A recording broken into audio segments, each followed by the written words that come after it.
Hello and welcome back to my channel and welcome to day 4 of Off the Board with Pineapple Papers. And today's pin, it's a scrap lift. It's something I found. It was in my scrap lift, on my scrap lift board by craftgossip.com.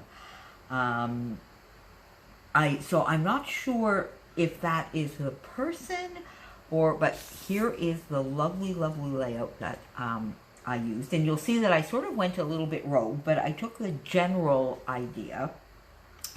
I'm combining this with two things actually today. It's also Scrap 5 Challenge, which is the first Saturday of every month. So you will see all of my friends that are participating in that listed down below, as well as those participating in Off the Board.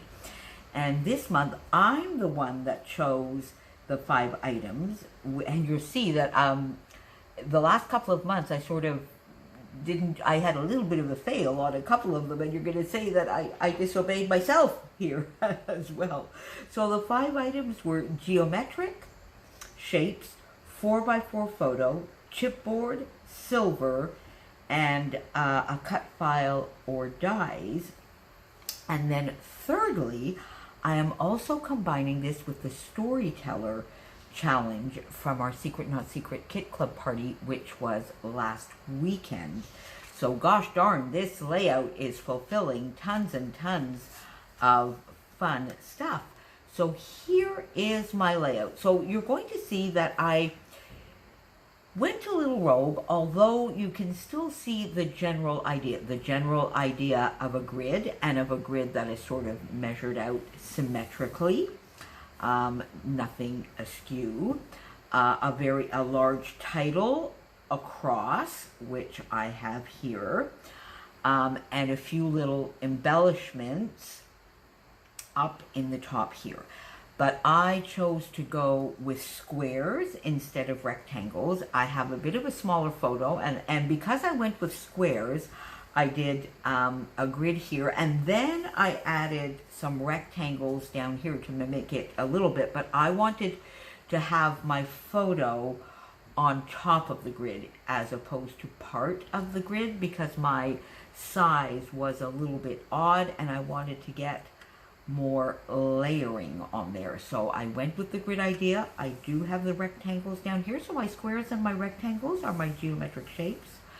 I went with some dimension. You can see there's probably some chipboard here. I did the same thing here.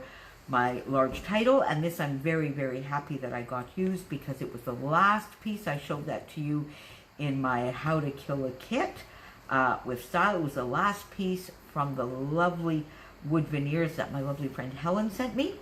And I did add a little bit of color to this. I took crumb cake, I think it is, from Stampin' Up, and I darkened it a little bit so that it would stand out off the page a little bit more. So there is the pin. This is what I did with it. And then the 5 items, the geometric shapes, I have those. The 4x4 photo, I'm going with that. I'm saying this is it. It is 4 this way. It's a little bit less than 4. It's maybe 3.75 or maybe even 3.5, but I figure I'm close enough on that. I definitely have the chipboard. I have that in 3 places. I use my hexagon dies, so I have dies. And then silver, well, no. So that's where I went really a little bit rogue, but I did go metallic, but the sort of coppery, bronzy color matched my supplies a lot more. So I'm sort of saying half there. It's not silver, but it is metallic. So I'm gonna go for that. And this all comes from my July How to Kill a Kit with Style. Everything here. This chipboard was in my bowl. This I added to the kit, which came from Helen. These are chipboard as well. These little bits of frames, they were also in my bowl, but all of the paper and even these little cut aparts came from the kit. And I just love this layout. All of these pieces of paper, they come from the kit, and I really took a page out of Christie's book here in getting my layers and cutting bits and pieces of paper that I had left. I mean, this lovely scrap, I've used that on at least 2 layouts, I think, so I'm quite pleased with that. And the story I have to tell here, the Storyteller Challenge.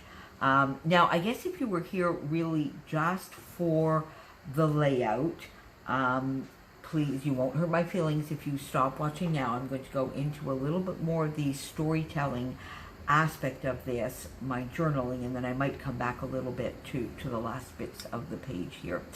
But the Storyteller, this was really an adventure, a first, something in our life, our first car, first time going to visit a long-distance friend that we had never met, something that is a first and that was quite big in our life. And Christina always makes it a point to try and send me on some sort of rabbit trail or rabbit hole with these Storyteller challenges, and I love it. I love it. So I chose this time to focus on this photo here. It could be any photo. This is from the Lofoten Islands in Norway, and in particular, this is from the village on the Lofoten Islands, and I was about 250 kilometers or more above the Arctic Circle. And what I want to illustrate here, this is just me in tiny, you can see here, just tiny with my big backpack on my back. And I chose this photo with me in very tiny because that is sort of how I felt when I got to the Lofoten Islands, and being so far above the Arctic Circle, so far away from home, it really felt a little bit like being at the ends of the earth, and I felt a very small person in a very big and wonderful world. I was not afraid. I don't mean I felt a very small person in a bad way. On the contrary, I felt quite, in French we would use the word émerveillé. It was just lovely. It was lovely. It was so very different and so very far. There were 3 small villages here within about 10 kilometers of one another. And the way they had it organized is on is the main sort of touristy, in a way, that had the hotels, the pensiones, the little cabins, the camping. The village, I think it was called Queen, was 10 kilometers away, and that had the bank, and the grocery store. And then the next village, which was about another 5 kilometers away, had the internet cafe, because I was there in 2005. No cell phones for me anyway. And I felt quite really that internet could get all the way that far in the world was something to me that was quite amazing. So one of the most amazing experiences of the entire year, as I say, being 250 kilometers above the Arctic Circle, it felt like being at the ends of the earth.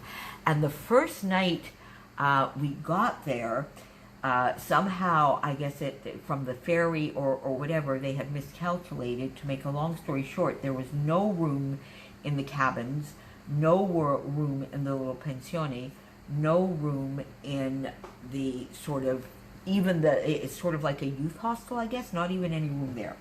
So the first night, I did have a tent with me and everything. I had to go camping. And the camping was about a 2 or 3 kilometer walk from this lovely sort of pensione type that had all these little cabins. And it was almost, the camping was like on a cliff. And you were out with your tent, and you really were looking out at the ocean. You felt so far. It was very remote. Very few of us. There was maybe about 10 or so tents, And lo and behold, in the middle of the night, it's really something out of a book, something that you would read, a fiction, a novel, or a movie. There was the craziest thunderstorm, winds. It was really something. So we all had to run, just abandon the tent, take our backpacks, everything we could, and just run to sort of the building, the tiny building that went along with the camping, and try and get as much sleep as we could on the floor.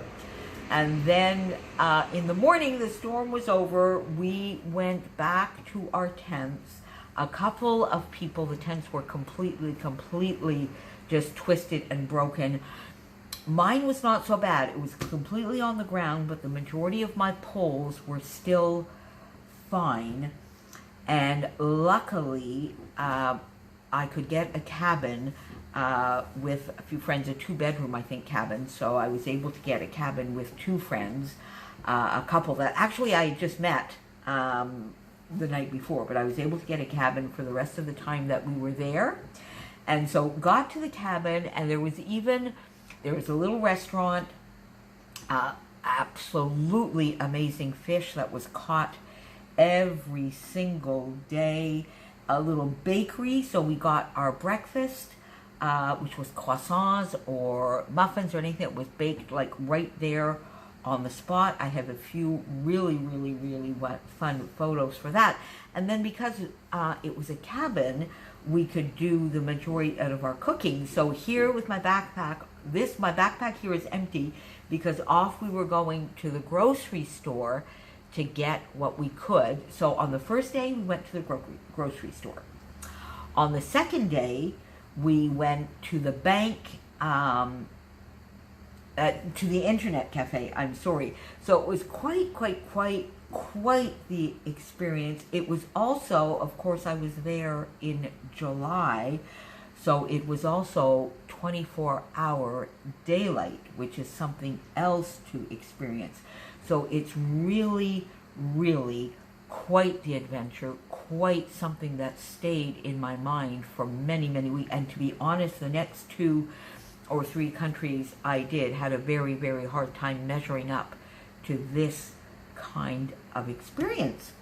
So there you go. If you've stuck through with me with my rambling, thank you so much. I know many of you support me so much with all of these traveling and my going back in time to this backpacking trip, which was so important in my life. So I thank you so much. And there is my layout. And please come back tomorrow as we head into day 5 of Off the Board. Everybody participating in Off the Board will be linked down below. And as I said, everybody playing along with the Scrap 5 challenge this month will also be linked down below. So if you play along with us for either Off the Board or Scrap 5, please use the hashtag OTBWPP or hashtag Scrap5, whichever challenge you are playing along with. Tag us on Facebook, tag us on Instagram, and come back and join me tomorrow. And tomorrow will be combined with my Secret Not Secret Kit Club scrapbooking with a twist. So tomorrow's pin will be a pin sent to me by Christina and a challenge therefore issued to my friend Karina on Instagram and I. See you tomorrow. Thank you so much for your support, and thank you for being here. Bye.